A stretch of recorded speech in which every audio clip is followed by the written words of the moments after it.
अगर आपका वोट देने का हक छीन लिया जाए लेकिन जिस कैंडिडेट को आप वोट देना चाहते हो वो फिर भी जीत जाए तो क्या आप कोर्ट जा सकते हैं? इसका जवाब दिया था एक बहुत ही famous case Ashby versus White ने। इस केस में मिस्टर एशबी एक क्वालिफाइड वोटर थे। इलेक्शन के दिन वो वोट देने गए लेकिन वहाँ के ऑफिसर मिस्टर वाइट ने गलत तरीके से उन्हें वोट देने से रोक दिया।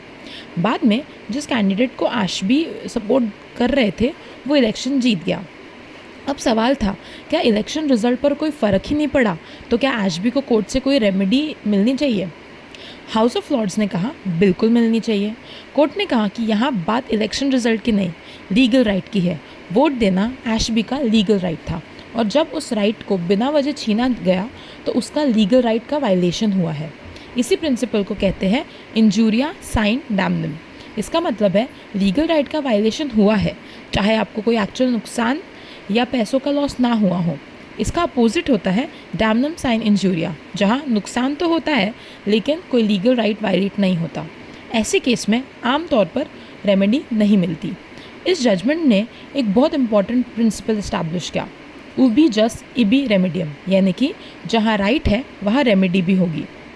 इसलिए एशबी वर्सेस वाइट आज भी टॉर्ट लॉ और कॉन्स्टिट्यूशनल लॉ का एक लैंडमार्क जजमेंट माना जाता है। अगर आपको ऐसे ही important legal cases simple Hindi में समझना है तो चैनल को लाइक, शेयर और सब्सक्राइब करना ना भूलिए।